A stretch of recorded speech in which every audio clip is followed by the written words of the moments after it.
Scott, I really appreciate you taking the time to do this. Thank you. You're welcome. Congrats on the pod. The late 90s was, the first, everyone's an entrepreneur, and I wasn't around for it, but from my understanding, right, it was a very exciting time. But something you said, Campbell, inspired another thought, and that is, you weren't around for the late 90s, and you sort of are. I mean, it's a different flavor, but right now it's kind of the same food group. We have markets that are at all-time highs and seem to have disconnected from the underlying fundamentals. And this market feels different, but very similar and very frothy, and it doesn't end well. I was around for 2008, but I don't really remember my life changing or anything in that matter. So how do you see just the startup boom that's taken place, even since the early 2000s? How do you see that ending and adapting in regards to looking at it from a COVID perspective? So let me get this. In 2008, if I'm correct, you were 5 years old. They didn't cancel lunch at kindergarten? You didn't feel the fallout of the Great Recession? In fact, I love that. I don't really remember. You weren't watching CNBC after Pokemon? Actually, that's exactly too old for Bob. Anyway, sorry. I just love how young you are.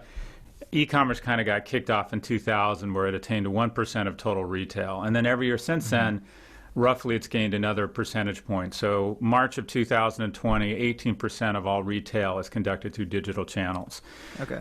Within 12 weeks, it jumped to 28%. So we had 10 years dramatic growth. Yeah, crazy. 10 years of e-commerce growth in 10 weeks, and it's not going back. I lived in the U.S. for a few years. The idea of college is essentially embedded into American culture. 100%. Where's this going? So if you think about what makes an industry ripe for disruption, it's typically a function of the following, and that is you look at the prices that the industry is charging relative to inflation.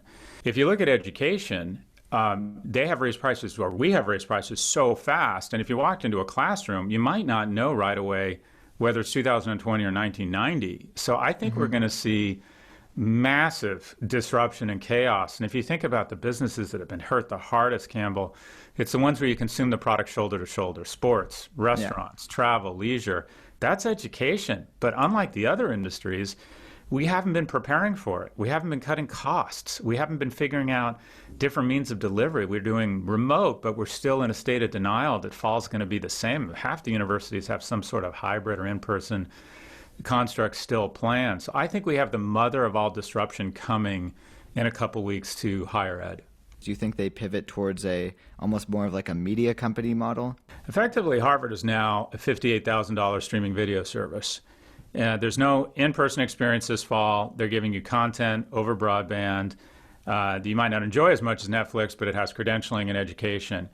Now, if they were going to do that for 10, 20 years, then they might come under some cost pressure. But the other universities that don't offer the same credential as Harvard can't charge anything like that for just a streaming video platform, and that's what they've become. If the whole point of university is just the credential, or college is just the credential, is that not at all a problem? It is a problem. I wonder if we're headed towards a society where kids your age might get into an elite university, not go, but put it on your resume that you got in. Because that's sort of where the value is we're giant HR departments kind of attracting and screening the most valuable young human capital. Do we really want to saddle kids with this much debt just to go to college because America's fallen under this, at this point, delusion that every kid is better off getting a college degree? That's probably not the case. I want to challenge the narrative, though, that every person in America should go to college. Don't you think there should be an alternative route in regards to education that enables citizens to become part of the middle class and upwards that doesn't necessarily look like college? 100%. We absolutely need alternative paths for kids who decide they don't want or can't afford a four-year college degree. Some of us just aren't very good students, just don't like school.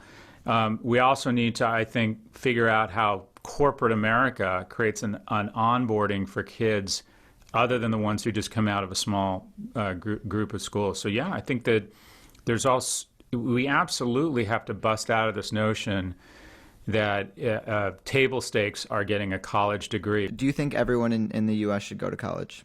It's pretty blunt. No, it's just not for everybody. I mean, 2/3 don't right now. So Yeah, absolutely not. But they should have the opportunity maybe in later life to engage in online learning and get some skills. They should have the opportunity when they're younger, if they like working with the hands, go to carpentry school or vocational school. I used to kind of come from the philosophy of everyone should try to get to college. And now I'm sort of backed off of that and said, it's a good plan B for almost anyone. And for a lot of people, it is the plan A. And if you have the opportunity, I always advise people, very few people regret going to college. Yeah. But you have to acknowledge it's not for everyone, and we still owe those people some sort of economic future and viability. If you were talking to Jack Dorsey right now, what would you tell him? Resign. I mean, can you name a great Canadian company that's run by a part-time CEO? No. I mean, there's one in the Fortune 500. I think it's ridiculous. And look at Vine. TikTok is Vine, and they shut Vine down. Twitter feels the same as it did several years ago. There's been a total lack of innovation. So look, at 91% of his wealth is at his afternoon job, Square.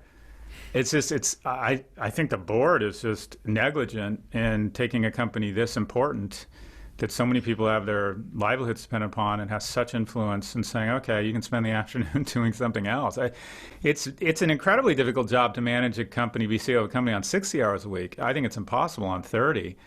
And I think he's demonstrated in spades through stock performance, he's not capable of it. How would your message change if you were talking to Zuck? Oh, I don't think I'd have a message for Zuck. I think he's a broken person. I think he's a sociopath. I just have nothing to say to him. I think that this is now a DOJ issue. I think that they should be broken up, and I think there's a decent chance that either Mark Zuckerberg or Sheryl Sandberg are arrested on foreign soil. And where do you see yourself in 10 years? I want to be teaching. That's the only thing I know I want to be doing. My goal is to be the most influential thought leader in the history of business. I'm not there yet, but I think through teaching and writing, I can get further down that road. So I want to be doing the same thing and being on podcasts with Campbell Barron. It's an honor. Scott Galloway, you're well on your way. Thank you very much for taking the time to come on the program. Great to get to talk to you. Take care, man.